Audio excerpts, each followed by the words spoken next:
Filho de Deus, o que tu tem que saber para essa tua prova? O que são energias renováveis e o que são energias não renováveis? O que é a matriz energética e o que é a matriz elétrica? O que você tem que saber para sua prova? O que polui o meio ambiente, o que não polui o meio ambiente? Você tem que saber para sua prova que essa questão da energia, gente, ela também provoca questões negativas no âmbito socioeconômico. Nós temos tragédias sociais que são promovidas direto ou indiretamente para a produção, para a construção de infraestruturas para a geração de energia, principalmente energia elétrica, ok? Então, gente, muito forte isso na tua prova. Quem vai fazer o concurso, por exemplo, também do CNU, o concurso unificado, eu sei que muitos aqui estão também focados nesse concurso, isso também é muito forte em prova. Os CETAPs, a Sesgran Rio, o CESP, o NB, eles gostam de colocar isso em prova de atualidade. Então não vai perder, gente, uma questão dessa de prova, beleza? Daqui a pouco, gente, eu vou falar também para vocês sobre a nossa mega, hiper, super revisão final. Apenas R$10. Eu até fiz um anúncio agora há pouco no canal. Depois eu dou mais informações. Tá aqui, gente. As fontes de energia, os recursos energéticos podem ser classificados em dois grupos: energias renováveis e não renováveis, ou seja, aquelas que acabam e aquelas que não acabam. Beleza? Bem fácil, bem tranquilo. Energias renováveis são aquelas que se regeneram espontaneamente ou através da intervenção humana. São consideradas energias limpas. Agora, gente, presta atenção. Não são 100% limpas porque algumas delas trazem consequências socioambientais, que depois eu vou mostrar para vocês, beleza? Pois os resíduos deixados na natureza não são nulos. Hidrelétrica, que é a principal daqui. Eólica, que ganha destaque no Brasil. Na nossa região, a fotovoltaica, a energia solar. Nós temos outras: geotérmica, maremotriz, biomassa, hidrogênio. Dá, gente, para tirar energia, uma fonte de energia, aqui, olha, do metano, do lixão. Nós temos, por exemplo, na região metropolitana de Belém, em Marituba, nós temos o aterro sanitário de Marituba, né? Então fica lá uma montanha gigante. Eu já fui lá, cara. Então esse lixo, já passei na rua, né? Não fui lá propriamente dito. Esse lixo aqui, gente, ele fica guardado aqui, né? E dá para você fazer o quê? Instalar um encanamento aqui, correto? Olha que legal a tecnologia. Olha como eu sou um ótimo desenhista. E esse encanamento, gente, ele capta, por exemplo, o metano. Esse metano, gente, ele pode ser armazenado, ele pode ser comercializado e colocado dentro de bujões, dentro de cilindros, como, por exemplo, para automóveis e caminhões. Isso, infelizmente, não acontece na região metropolitana de Belém, né? Estamos perdendo dinheiro, porque ele solta aqui, né, um cheirinho, para dizer o contrário, um fedor muito desconfortável. Isso pode ser aqui uma fonte de energia se aplicada à tecnologia de biomassa, ok? Energias não renováveis. Energias não renováveis são aquelas que se encontram na natureza em grande quantidade. A própria palavra já diz, gente, não dá para recolocar, reproduzir novamente. É retirado e vai chegar um momento que acaba, correto? Mas uma vez esgotadas, não podem ser regeneradas. Tem reservas finitas, não são infinitas, pois é necessário muito tempo para a sua formação na natureza. São consideradas energias altamente poluentes e perigosas, porque sua utilização causa danos ao meio ambiente, como, por exemplo, o petróleo, o carvão mineral, o xisto e o gás natural. São alguns exemplos aqui. Consumo de energia no Brasil. O Brasil possui uma estrutura energética, o quê? Não te esquece. Papai do céu foi muito bondoso conosco. Deus é brasileiro, não é isso? Caramba, o Deus está dormindo um pouquinho agora nesse momento. Nós temos, gente, muitas riquezas, inclusive energética. Nós temos muita água. Nós temos o desenho topográfico também muito importante. O que é a topografia, grosseiramente falando? É aqui, olha, o ângulo, o terreno, né? O rio, ele nasce aqui numa parte superior e aí ele desce. Aqui a força da gravidade, correto? Isso é ideal para construir barragens, né? Para construir barragens de hidroelétricas. Então o Brasil, ele se destaca no cenário mundial. Daqui a pouco eu vou te mostrar uma tabelazinha aqui em comparação com o mundo. Seu potencial hidrelétrico é inestimável e elevado. As possibilidades de obtenção de energia usando a biomassa como fonte primária são enormes e a produção de petróleo e gás natural vem aumentando de forma lenta, porém gradual. Para atingir a autossuficiência energética, falta determinação política e investimentos no setor, né? Estamos praticamente nesse momento aqui, né, de autossuficiência energética. Não é 100%, mas estamos muito próximo disso. Além de modernização do sistema de transporte e de produção industrial, visando a diminuição do consumo nesses setores.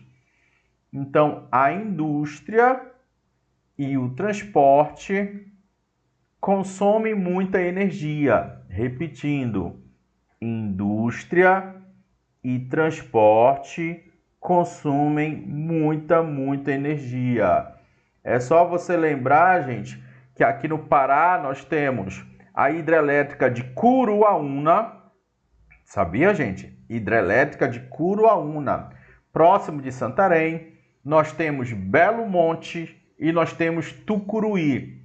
Então, Tucuruí e Belo Monte, gente, foram construídas não para a população ter energia elétrica, e sim para as megas indústrias, como, por exemplo, a indústria de mineração da Companhia Vale do Rio Doce. Beleza? Então, durante muito tempo, aqui na Amazônia, você via as casas. Vou desenhar uma casa aqui, olha aqui.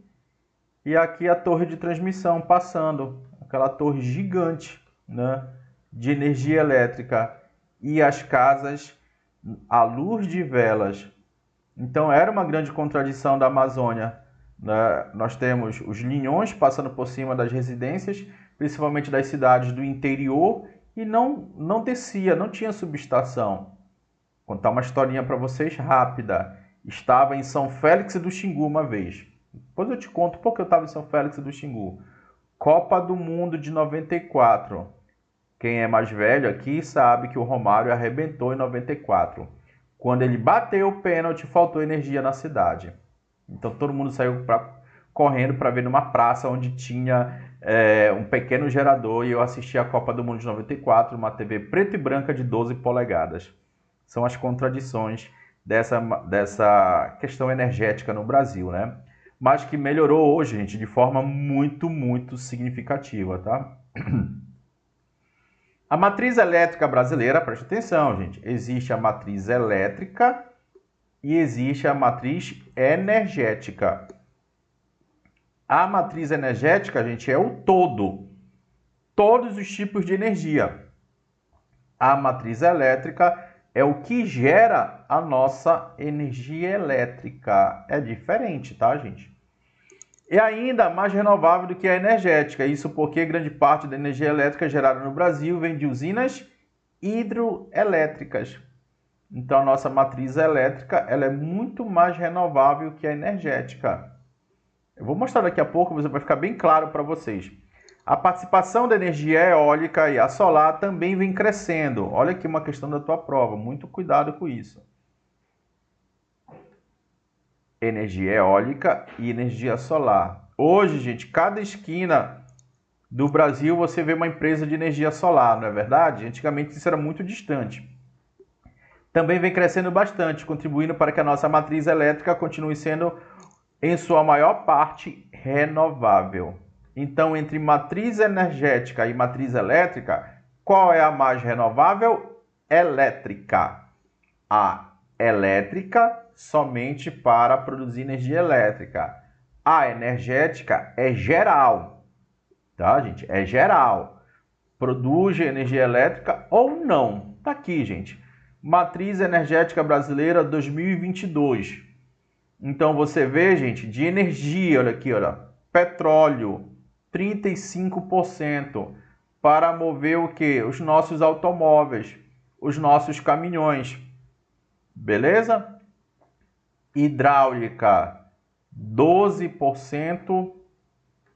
Etanol aqui, olha, 15%. Aí depois vem gás natural, lenha, carvão mineral, tá? Nuclear e tem outros tipos de energias como a maremotriz, ok? Então destaque para o petróleo, para a cana e para a hidráulica. Essa é a matriz energética, tá? Energética. Por exemplo, você não usa de forma comum lenha para produzir energia elétrica. Você não usa gasolina de forma geral para poder produzir energia elétrica. Por isso aqui é matriz energética. Qual é a predominante? Petróleo. Não te esquece, filho de Deus. Matriz energética, a predominante é o petróleo. Vamos para a elétrica. Aqui é elétrica. Estamos falando de eletricidade, tá, filho de Deus? Então, eletricidade, nós temos aqui a grande maioria hidráulica. 2023, gente, 2024, esses percentuais eles modificaram um pouquinho, tá? Ao longo do ano, você vai ver algumas reportagens, alguns dados que vai observar, por exemplo, um aumento da energia solar, tá? Mas nós temos aqui energia eólica como a segunda mais importante. Como eu falei para você, gente, eu dou aula há mais de 20 anos, né? Eu já observei, por exemplo, essa energia eólica com 4%. Eu já observei essa energia solar com 1%. Então tá mudando, tá, gente? Eu sempre falo nas minhas aulas que daqui a uns 20, 30 anos, daqui a uns 20 anos, ter energia solar, principalmente no norte e nordeste do Brasil, vai ser muito comum nas nossas casas. É semelhante ter televisão, né? Antigamente não era comum todo mundo ter televisão em casa, mas gradativamente o preço foi ficando menor, né? Foi popularizando. Então o sistema de energia solar está sendo gradativamente popularizado. Energia eólica aqui destaque como a segunda fonte, ok? Vamos lá.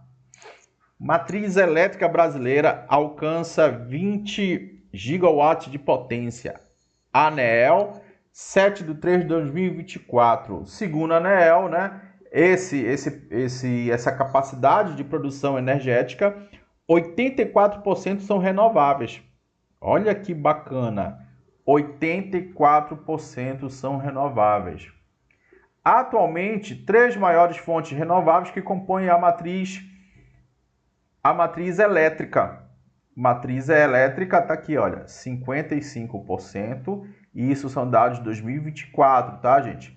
Eles são um pouquinho diferentes daqui, olha, porque o bagulho vai melhorando, né? Olha aqui, energia eólica vai mudando, olha, energia eólica 11%, aqui ela é o quê? 14%, tá? O que você não tem que memorizar, gente, esse percentual. O que você tem que saber, no mínimo, é esse ranking, ok? Não renováveis, gás natural, petróleo, carvão mineral. Aqui, gente, esse esquema ele é muito esclarecedor, né? Você tem aqui a comparação de matriz energética e matriz elétrica. Em todos os casos, quando você compara Brasil e o restante do mundo, o Brasil está bem legal nesse ranking aí. Tem uma capacidade muito grande. Por isso que o Brasil está liderando a vanguarda, está na vanguarda do processo de defesa do meio ambiente. Ok? Por isso que vai acontecer a COP30 em Belém. Então, a matriz energética brasileira ela é 44% renovável, enquanto no mundo apenas 14%. Olha aqui. A matriz energética brasileira é 55% não renovável, já o mundo 85%. Tá? Isso aqui são dados de 2021, tá? Que nós temos. Mudou um pouquinho aqui, com certeza, mas são os últimos dados que nós temos. Aqui a matriz elétrica. Quando fala de eletricidade, o Brasil está o quê? Top, top, top. Ok? Principalmente aqui na região norte, nordeste. Pô, cara, dá para aproveitar com a fotovoltaica e com energia solar, né? Você joga o ovo no asfalto e ele já cai cozido. Né? Não é que você vai fritar, já cai cozido, né? Então, olha a matriz elétrica no mundo, 71% é de não renovável. Então, tanto a matriz energética quanto a matriz elétrica, tá aqui, olha, o Brasil tá muito bem na foto, ok? Pegou isso aí, filho de Deus? Perdão? Filho de Deus, eu estou te preparando aqui para você fechar a prova de atualidades. Você vai acertar todas as questões de atualidades e depois você me paga uma Heineken. Olha aqui, gente, Sistema Interligado Nacional. Tá? A única região que não é interligada com o Sistema Nacional é aqui o extremo norte. Olha aqui, Roraima, Boa Vista, é ligado com a Venezuela. Estão para construir esse ninhão aqui, tá, gente?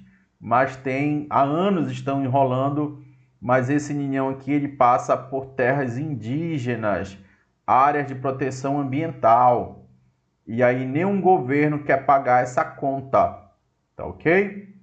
Durante muito tempo o povo daqui sofreu muito, gente, porque a Venezuela está numa grave crise econômica. E aí a usina hidrelétrica de Guri tá tudo caindo aos pedaços, parece o Baenão. Entendeu? Então, gente, tá aí, gente. Porque nós temos 2 hidrelétricas e pagamos muito caro por energia elétrica no Pará. Porque o sistema ele é nacional. Ele é sistema nacional. Vamos supor, gente, o Brasil todo esse sistema aqui ele é interligado. Observe. O Brasil produziu 50 kV de energia. Divide esses 50 por as 26 unidades federativas. E aí vai chegar a, vamos supor, estou chutando aqui, tá? Só para você entender, R$10. Então, R$10 mais o que? O ICMS, né? O imposto de mercadorias e serviços, que cada estado tem o seu. Se está chovendo muito, vamos pagar R$10 mais o ICMS, todo o território brasileiro. E se está chovendo pouco, nós temos uma produção de apenas 10 kV de energia e divide pelas unidades da federação. Isso tudo, vamos supor, vai dar 40 conto, R$40 mais ICMS. Então, aqui no Brasil, gente, para a questão da hidrelétrica, principalmente, né, que é a nossa principal fonte elétrica, de energia elétrica no Brasil, tem que chover muito e tem que chover no local certo. Tá? Por exemplo, não adianta chover muito aqui, olha. Se chover muito aqui, isso não vai alimentar nossas hidrelétricas. Mas, gente, para a gente não ter problema de apagão, de falta de energia elétrica, o governo, a iniciativa privada, tem que investir pesado no quê? Na energia solar, na energia eólica, nos outros tipos de energia. Esse é o macete. Essa é a questão. tá? Quem fala isso, gente, não é o pobre professor Rogério Silva. São caras que são entendedores da parada. É assim no Brasil e é assim no mundo. Tem que ser assim aqui no Brasil, tá? Lembrando, quando está chovendo pouco, são ligadas as termoelétricas, as hidrelétricas, as usinas térmicas, que são alimentadas por fontes muito poluentes. E aqui o quilowatt-hora é de 50 conto. Eu estou exagerando, tá, gente? O que vai ficar mais, o que deixa mais caro a nossa energia. Então a gente ouve muito essa conversa de bar, tá, gente? É conversa de bar. Ah, o Pará, ele tem 2 hidrelétricas e a gente paga uma energia cara. Gente, não é o Pará, é o Brasil todo. Não tem nada a ver, gente. As águas que passam pelo Pará não são do paraense.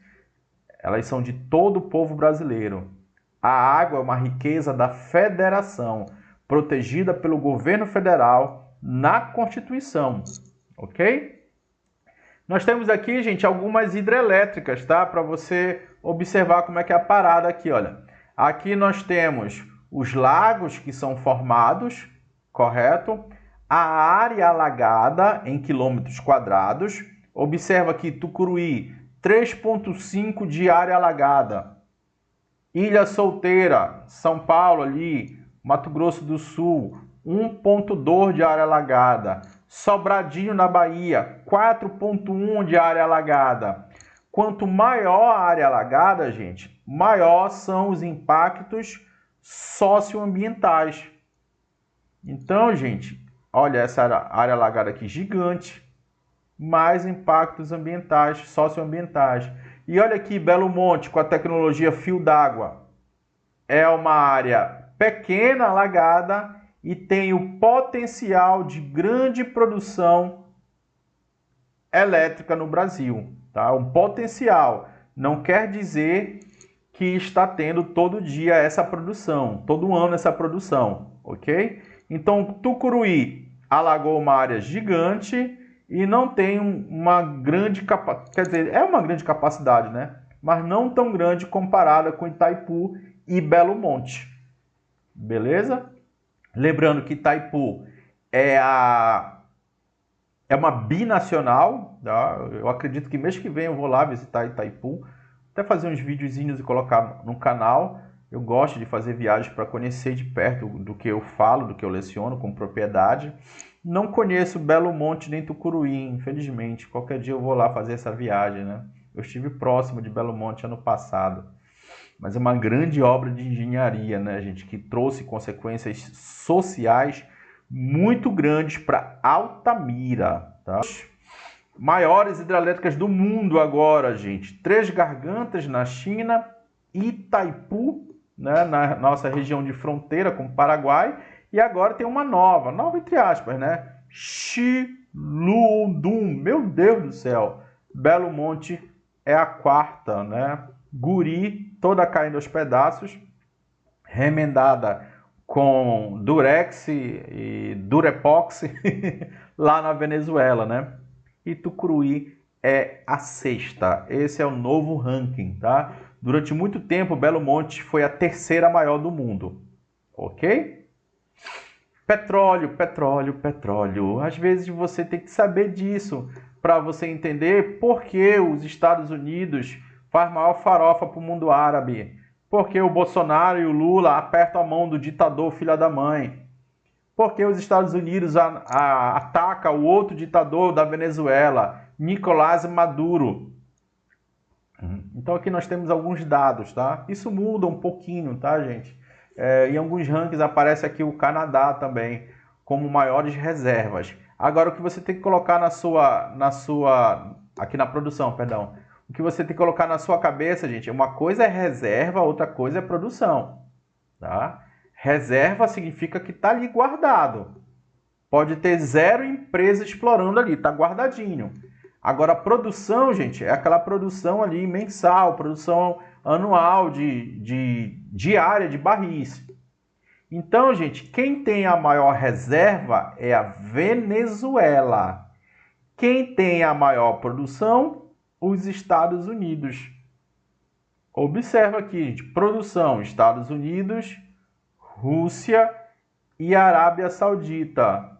E depois vem o Canadá. Aqui, olha, a Arábia Saudita em segundo, não é a Rússia. Depois vem o Irã, Iraque. Olha aqui, porque os Estados Unidos invadiu o Iraque há muitos anos atrás. Para matar o Saddam Hussein? Sim, mas estavam de olho aqui, gente, nessas reservas. Ok? Aqui são dados, gente, do governo federal. Toda vez, gente, que eu coloco alguma informação aqui, eu procuro dados oficiais.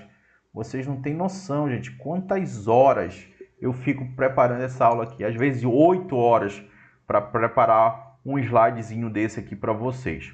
Ok? Então coloca isso na cabeça de vocês. Reserva é diferente de produção. E hoje em dia, gente, tem um grande debate, né, gente, que é a modificação do sistema energético do mundo, né?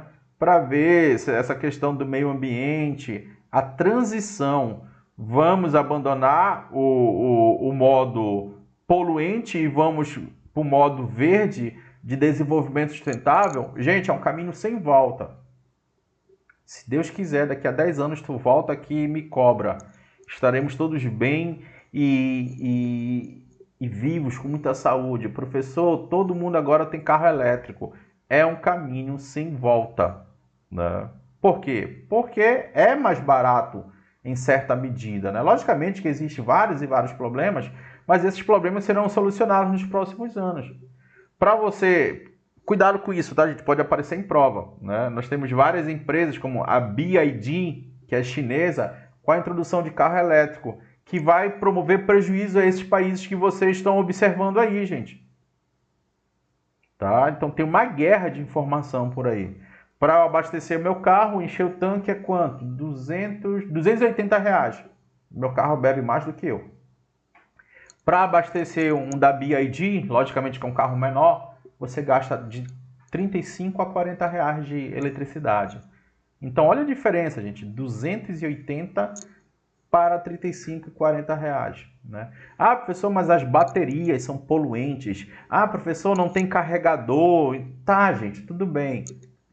Mas, gente, o mundo está caminhando para essa parada de preservação do meio ambiente, de desenvolvimento sustentável. E é bom, gente, é muito bom isso, tá? Mas vai demorar um pouquinho aqui no Brasil, principalmente a nossa mudança de mentalidade, né? A nossa mentalidade aqui, gente, é de quando tem dinheiro, principalmente os homens doidinhos, de querer, desejarem, sonharem grandes carros, grandes picapes, movido a diesel, né? Enquanto em países de primeiro mundo tem homens que não têm nem carteira de habilitação e nem querem ter carro. Por quê? Porque não precisam. E tem a questão também do meio ambiente, né? O sistema público de transporte funciona diferentemente daqui do Brasil. Consumo de... Aqui é uma notícia, tá, gente? Primeiro eu te dei as informações e agora eu estou te dando notícias. Consumo de energia no Brasil aumenta 10% em abril, maior alta em 5 meses. E aí o que você tem que atentar, gente? Que isso aqui são consequências do clima também. O consumo de energia elétrica no Brasil cresceu 10% em abril na comparação anual, na maior taxa desde novembro do ano passado. Em função do quê? Do quê? Ou é muito calor ou é muito frio, que elevou a demanda em todo o país para uma média de 72, não sei das quantas megawatts, segundo informações divulgadas nesta segunda-feira pela Câmara de Comercialização de Energia Elétrica. O levantamento da instituição mostra que todos os estados apresentam alta demanda. E só vai aumentar, né, gente, com esse nosso clima muito louco. Período em que geralmente ocorre avanço das frentes frias, ou é calor, né? Aqui, olha, eu falei de calor, mas aqui eu estou falando de frentes frias. E a redução do consumo de energia no uso de equipamentos como ventiladores.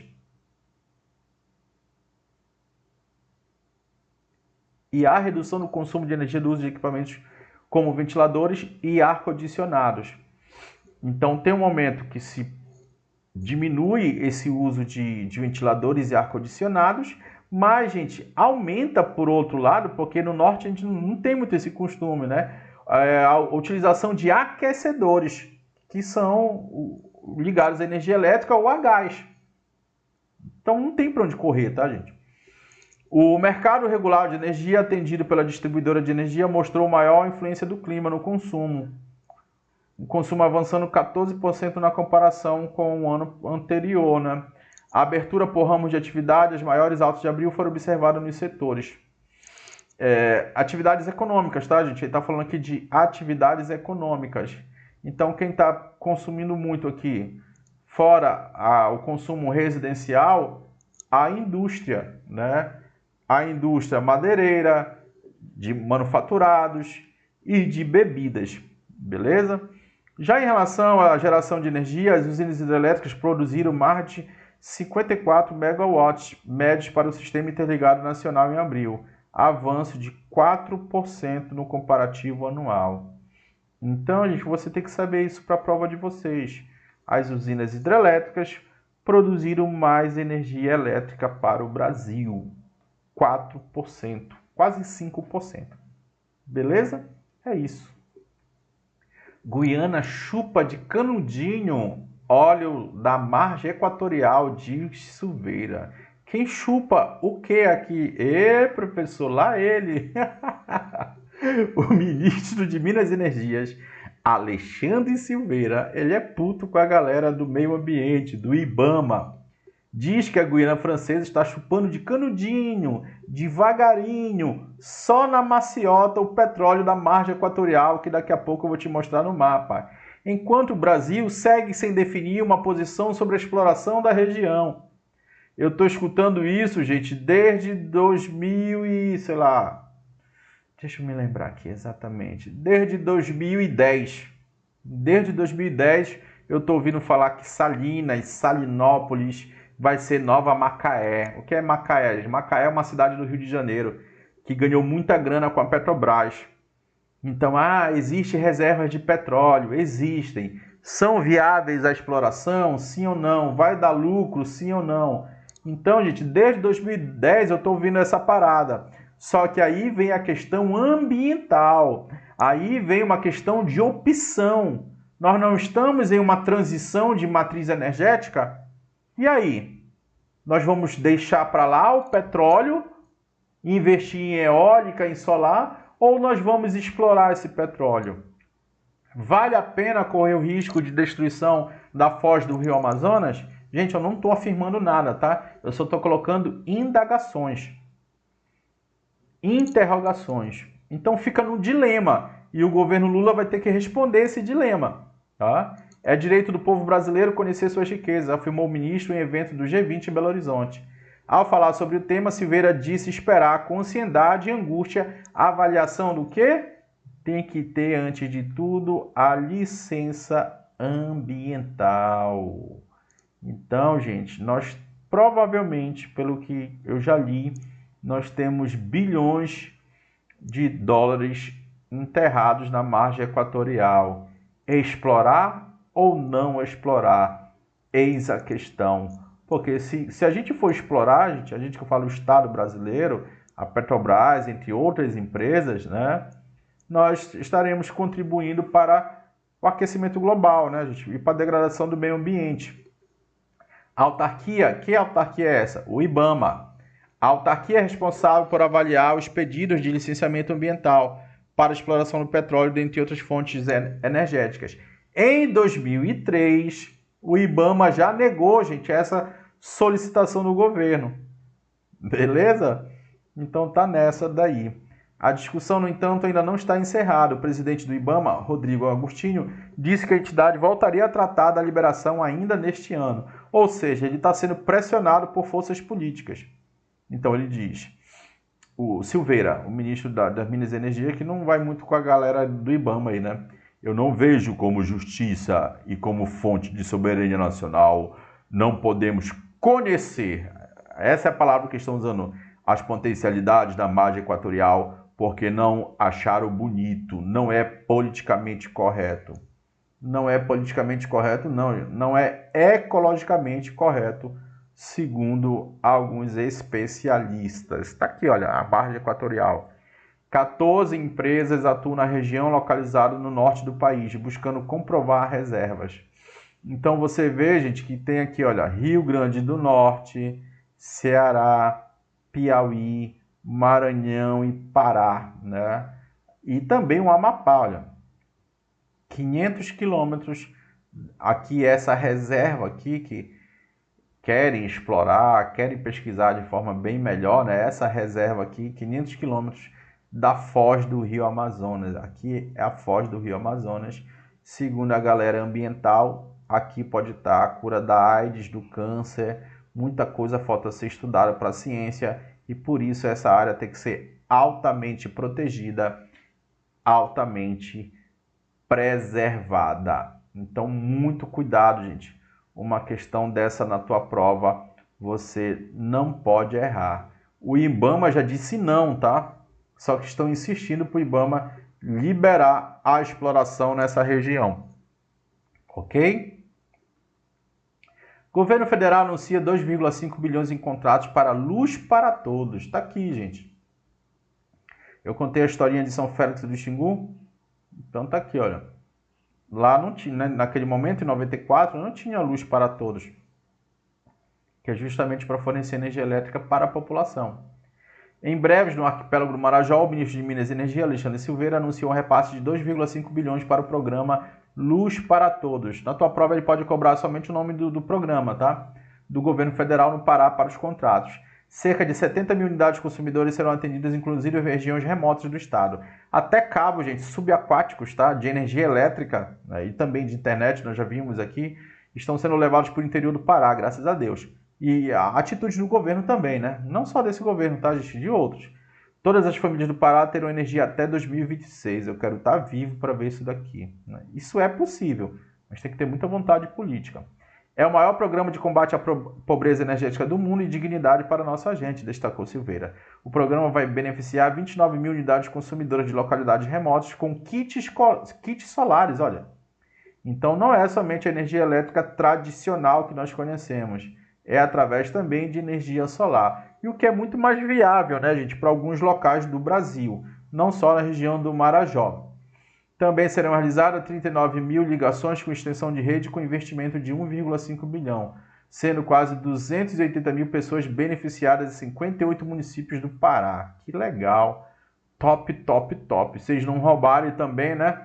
Para desenvolver esse projeto aqui. O programa tem como objetivo contribuir para a democratização do acesso ao uso de energia elétrica, erradicação extrema da pobreza. A energia elétrica, ela contribui para a diminuição dessa parada aqui, tá, gente? E contribui com o desenvolvimento socioeconômico das comunidades atendidas. Segundo o ministro, Luz para Todos faz parte da iniciativa do governo federal de combate à pobreza energética. E, olha aqui, essa transição energética que eu estava falando agora há pouco, de uso de energia limpa, de energia não poluente, de energia renovável. Agora é contraditório, né, gente? Ele está falando aqui de transição energética justa e inclusiva, através de painéis solares, e lá ele está querendo a exploração do petróleo. Mas é isso mesmo, né? Energia eólica no Brasil, com mais de 1.500 gigawatts de potência em eólicas, onshore e offshores, em terra ou em mar, tá, gente? E ocupando o 6º lugar no ranking global de capacidade instalada, onshore. A indústria eólica brasileira tem um papel relevante de ajudar a enfrentar a emergência climática. Então, gente, o Brasil ele tem uma capacidade gigantesca, tá? Gigantesca de desenvolver essas parcerias, tá? A união de várias empresas, né? A união de capital público, privada, de explorar esse potencial em terra ou em mar, tá? Isso é muito importante. Isso é muito importante para a soberania nacional, né? Segundo a ABE Eólica, Associação Brasileira de Energia Eólica, tanto ambientalmente quanto economicamente, esse tipo de geração de energia gera dados positivos para o país. a cada R$ 1 investido em eólica tem um impacto de 2,9 no PIB. Então é salutar para a economia, segundo eles. Hoje o Brasil possui 1.039 parques eólicos. Olha que bacana, né? Ao todo já são 12 estados com operações. E aqui, gente, isso você tem que saber para a prova de vocês, tá? Fica alterando, tá, gente? Com o passar dos anos, Rio Grande do Norte e Bahia. Rio Grande do Norte e Bahia. No ranking de quem produz mais energia eólica no Brasil. Então, na prova, eles vão cobrar provavelmente o Nordeste, tá? Aqui está afirmando que o Rio Grande do Norte é o líder, beleza? Rio Grande do Norte, Piauí e Bahia. Quando viajamos pelo Nordeste, de vez em quando a gente topa, né, com mais hélices gigantes aí. E aqui nós temos os benefícios e malefícios, né? Não podemos esquecer que tem um lado negativo, né? Os benefícios você já conhece, né? Eu acabei de falar aqui para vocês. Gera emprego, aumenta o PIB, né? Arrendamento de terra, uma graninha ali para quem aluga essa terra e por não ser tão poluente. Mas, gente, é poluente a partir do momento... É poluente não. Degrada o meio ambiente, tá? A partir do momento que em algumas áreas promove o desmatamento. E o desmatamento promove o desequilíbrio do ecossistema. O barulho que as hélices fazem, gente, que elas fazem, se for próximo de casas, deixa a pessoa meio doidinha na cabeça, tá, gente? Metaforicamente falando. A gente fica, aquele barulho todo dia na tua janela é ruim, né? Conflitos pela terra, alteração do modo de vida da população, tá? Tudo isso são consequências. Às vezes a pessoa tem um ritmo de vida, tem uma forma de plantar e de colher. Tudo isso pode ser modificado com a chegada dos parques eólicos. Tá? Agora, gente, tem um lado bom também, né, gente? Que às vezes a pessoa vive numa miséria muito grande. É uma área muito seca, do sertão, por exemplo. Do sertão, gente, que eu falo sertão do Brasil, não exclusivamente do Nordeste. E aí traz uma graninha para esse pessoal, né? Com certeza. Aqui, gente, a capacidade aqui, olha, como evoluiu, gente, em megawatts, né? A questão eólica no Brasil. Olha aqui, gente, 2005 era 0. Foi crescendo, crescendo, crescendo, crescendo. Então, muito grande, tá, gente? Muito grande esse crescimento da energia eólica no Brasil. Energia solar. O Brasil ficou em 6º lugar entre os maiores produtores de energia solar do mundo em 2023, né? Então, o Brasil está ali, entre os 10 maiores. Os dados constam do levantamento divulgado nessa segunda-feira para a Absolar Fotovoltaica, né? É a Associação Brasileira. Com 37 gigawatts, o Brasil subiu 2 posições, olha. Está na frente de Austrália, Itália e Espanha. A capacidade instalada é suficiente para abastecer cerca de 16 milhões de residências. Que bacana, né? A produção brasileira, porém, está distante dos 3 primeiros colocados no pódio. China, né? E depois nós temos o quê? Estados Unidos. A China com 16 vezes uma produção superior do Brasil. Por isso, gente, que muitas placas fotovoltaicas que chegam na região norte do Brasil, nordeste, elas são importadas da China. É um amigo meu, empresário, que ele chegou aí na China e negociou com os caras, tá? E eles estão vendendo diretamente as placas chinesas para as empresas paraenses. Então, eles são ali o líder, né, na produção dessas placas, dessa tecnologia, podemos assim dizer. Então aqui, gente, mais um gráfico que mostra o crescimento exorbitante da energia aqui, olha. Megawatts, 18 megawatts aproximadamente em 2022, segundo o gráfico. Era 7, estamos em 17 mil. Olha o crescimento aqui de 2012, era 7, 13, 21, 42, 92, não passava nem de 100, né? 1.000, 2.000, 4.000, 8.000, 14.000 e 17.000. Cada vez mais popular. Se considerar a quantidade de potência adicionada em 2023, o Brasil sobe para 4º lugar entre os maiores mercados. Aí está falando mercado de energia. Os dados levam em consideração a soma das grandes usinas solares do sistema de geração própria, solar de pequeno e médio porte, que estão nos nossos telhados e nas nossas fachadas. A energia solar é responsável por mais de 195 bilhões de novos investimentos e cerca de 1,2 milhão dos chamados empregos verdes no país, né? Então, contribui para o não aquecimento global. Helder inaugura terminal de gás de 300 milhões no Porto de Barcarena. Por quê, né? Aqui está falando de gás, né? Expectativa é reduzir mais de 700 mil toneladas de emissão de CO2 durante a transição de fonte de energia, 9 de maio de 2024. Se não me falha a memória, isso é da revista Veja. É, da Veja, né? Então aí do lado direito você vê o texto que explica ali por que Barcarena, Hidroalum Norte, né? Porto de Barcarena, com o objetivo de fazer uma transição energética, substituir o uso do óleo combustível. De olho na COP30, que será realizada em Belém em 2025. A previsão é que a mudança de fonte, emissão de menos 700 mil toneladas de CO2 na refinaria da empresa norueguesa, né, Hidroalum Norte.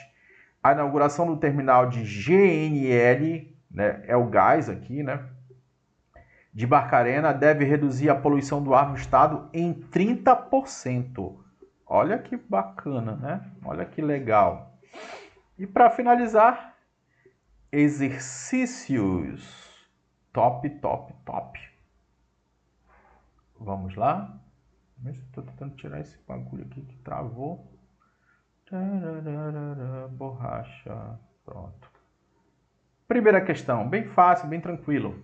No mundo inteiro, o setor energético é considerado estratégico, quase sempre é controlado pelo Estado, através da política de planejamento na produção de concessão e exploração de grupos privados ou intenção direta na produção através da atuação de empresas estatais. Assinale a seguir a fonte de energia limpa mais usada no país para a geração de energia. Muito fácil, gente.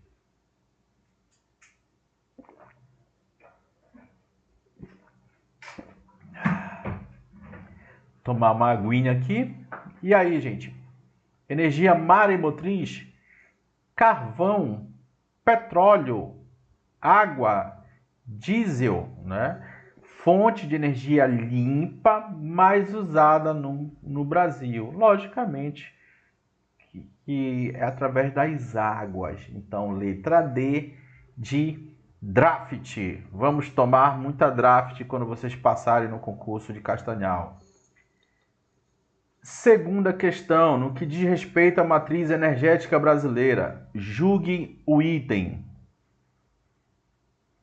O Brasil segue uma tendência europeia e mundial quanto ao curso das privatizações de sistemas de saneamento, gestão de água e companhias elétricas. O Brasil segue uma tendência europeia e mundial? Não, filho de Deus, não. A Europa e o mundo estão estatizando empresas. Sabiam disso? No Pará era Celpa, né? Agora é Equatorial. Em São Paulo, o sistema também de águas, né? Distribuição de águas, também entrou nessa questão neoliberal de privatizações. Então o Brasil está indo no caminho inverso do mundo e da Europa. Então está errado. 2. A maior parte da geração de energia elétrica do Brasil é proveniente de fontes renováveis? Certo. Já falei isso aqui várias e várias vezes para vocês. Mostrei o gráfico da matriz elétrica brasileira, né? Nós temos a questão da água e a energia dos ventos e energia solar como destaque. A energia eólica, por ser uma fonte renovável e não gerar nenhum tipo de impacto ambiental, é a que mais contribui para o desenvolvimento sustentável? Não, né, gente? Tá errado isso daqui. Onde é que tá errado? Onde é que tá errado, filho de Deus?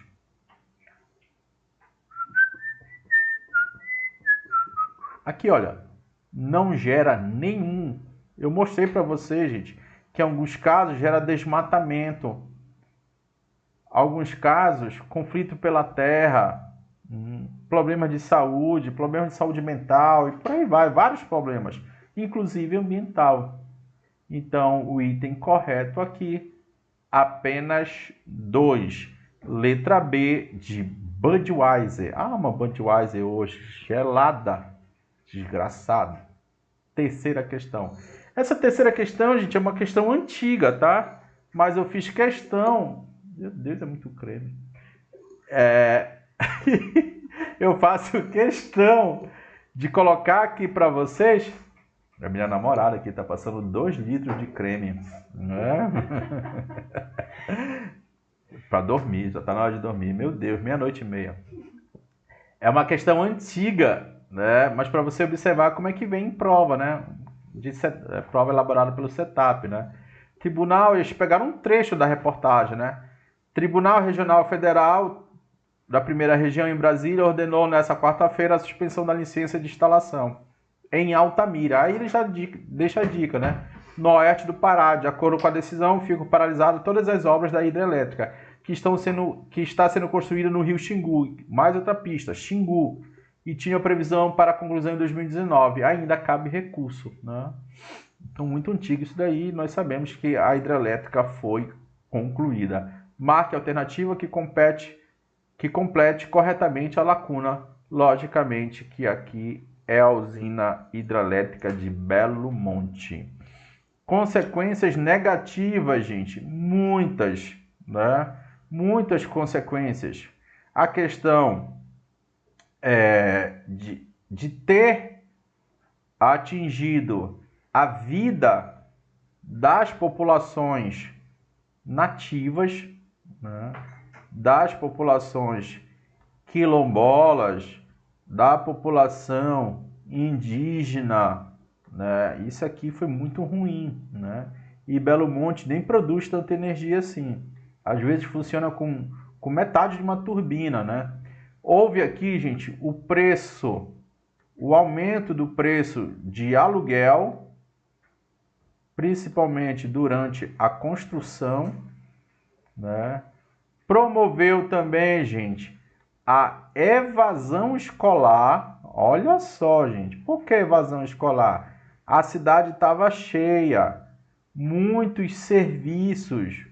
O molequinho pobre, humilde, ele vai querer assistir aquela aula escrota do professor que vive enrolando em escola pública? Eu conheço muitos. Não, ele vai lá para frente do supermercado reparar carro, bicicleta, vai ganhar 50 contos por dia. Estourei. Aumento aqui, gente, de acidentes. Professor, acidentes de carro? Acidente na obra? Não, acidente de trânsito mesmo. Vai ter carro, moto, né? Vai ter o aumento da frota. Muita gente gosta de usar o capacete para proteger, como diz a minha mãe, o cotovelo, né? Então até isso, gente, promoveu aqui. E ali, gente, a pistolagem, assalto, sequestro, tudo que você possa imaginar de ruim na vizinhança ali da Transamazônica. Durante muito tempo, Altamira liderou, gente, rankings de cidades mais perigosas do Brasil e do mundo. Correto?